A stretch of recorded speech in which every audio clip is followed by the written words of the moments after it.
ನೀವು ದೇವಸ್ಥಾನಗಳ ಮುಂದೆ ಕ್ಯೂ ನಿಂದಿರಬೇಡ್ರಿ, ಗ್ರಂಥಾಲಯಗಳ ಮುಂದೆ ಹೋಗಿ ಕ್ಯೂ ನಿಂದ್ರಿ, ಆಗ ಮಾತ್ರ ನಮ್ಮ ಸಮುದಾಯ ಮುಂದೆ ಬರಲಿಕ್ಕೆ ಸಾಧ್ಯ ಅಂತ ಬಾಬಾ ಸಾಹೇಬರು ಹೇಳ್ತಾರೆ. ಸೊ ಆ ಮಾತಿನಂತೆ ಇವತ್ತು ನಾನು ನಿಜವಾಗ್ಲೂ ಅದಕ್ಕೆ ಅರ್ಥ ಬಂದಿದ್ದೆ. ಉದ್ದಿನಪೇಟೆ ಬಾಬಾ ಸಾಹೇಬ್ ಫೋಟೋ ಬೆಳೆದಿದ್ದಾರೆ ಮಾತ್ರ.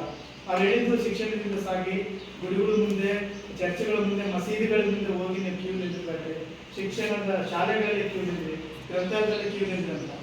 ಇವತ್ತು ಆ ಉದ್ದಿನಪೇಟೆಗೆ ಕೂಡ ಬೆಲೆ ಬಂತು, ಬಹುಶಃ ಇವತ್ತಿಗೆ ಬೆಲೆ ಬಂತು. ಮತ್ತೆ ಆ ಬಾಬಾ ಸಾಹೇಬ್ ಅಂಬೇಡ್ಕರ್ಗೆ ನಾವು ಅದನ್ನ ಬೆಳೆದಿದ್ದೀವಿ. ಆ ಮೂಲಕ ನಾವು ಬಾಬಾ ಸಾಹೇಬ್ರನ್ನ ಒಳಗೊಳ್ಳುತ್ತಿದ್ದೀವಿ, ಮತ್ತೆ ಅವ್ರನ್ನ ದೇವರಾಗಿ ನಾವು ಕಾಣ್ತಿದ್ದೀವಿ. ದೇವರಲ್ಲಿ ಹೋಗ್ಬೇಕು ತಪ್ಪಲ್ಲ, ಅದ್ರ ಆಚೆಗೂ ಕೂಡ ಶಿಕ್ಷಣಕ್ಕೆ ಹೆಚ್ಚು ಮಹತ್ವ ಕೊಡಬೇಕು ಅಂತ ನಾನು ಹೇಳಕ್ಕೆ ಇಷ್ಟಪಡ್ತೀನಿ. ಅದ್ರ ಜೊತೆಗೇನೆ ಇವತ್ತಿನ ಈ ನಮ್ಮ ಚಿಕ್ಕ ಈ ಕಾರ್ಯಕ್ರಮದಲ್ಲಿ ನಮ್ಮ ಹೊನ್ನಳ್ಳಿ ಶಾಲೆಯ ಅತಿಥಿ ಶಿಕ್ಷಕರಾದ ದ್ಯಾವಣ್ಣ ಸರ್ ಬಂದಿದ್ದಾರೆ. ಅವ್ರನ್ನ ಜೋರದ ಚಪ್ಪಾಳೆ ಕಾರ್ಯಕ್ರಮ.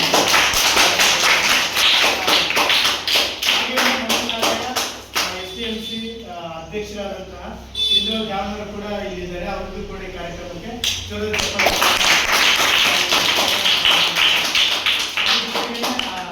ನಮ್ಮ ಈ ಶಾಲೆ STMC ಉಪಾಧ್ಯಕ್ಷರಾದ ಬಾಳಪ್ಪ ಅವರು ಕೂಡ ಬಂದಿದ್ರು. ಅವರು ಕೂಡ ನಮ್ಮ ದೇವೇಶಣ್ಣರು ಕೂಡ ನಮ್ಮ ಸಮುದಾಯದ ಇಲ್ಲಿ ಕಾರ್ಯಕ್ರಮ ಬಂದಿದ್ರು. ನೀವು ಕೂಡ ನೀವು ನಿರಂತರವಾಗಿ ನಮ್ಮ ಜೊತೆಗೇನೆ ಇದ್ದೀರಿ.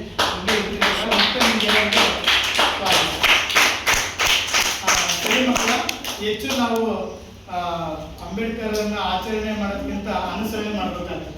ಹಂಗಾಗಿ ಅವ್ರ ಕೆಲಸ, ಅವರ ಆಶಯದಂತೆ ಏನು ಹೇಳ್ತಾರೆ ಶಿಕ್ಷಣ ಸಂಘಟನೆ ಹೋರಾಟ, ಈ ಹಾದಿಯಲ್ಲಿ ನಾವು ಹೆಚ್ಚು ನಡೀತಾ ಇರೋದ್ರಿಂದ ಮಾತುಗಳಿಗೆ ನಾವು ಹೋಗ್ತಾ ಇರುತ್ತೆ. ನಾವೇನು ಕಲ್ತಿದ್ದೀವಿ ಆ ಕಲ್ತಿರೋದನ್ನ ಈಗ ಪ್ರದರ್ಶನ ಮಾಡಲಿಕ್ಕೆ ಶುರು ಮಾಡಿದ್ರೆ ದಯಮಾಡಿ ಹಾಡಿನಲ್ಲಿ ಯಾರ್ಯಾರೆಲ್ಲ ಮುಂದೆ ಬನ್ನಿ, ನಾವು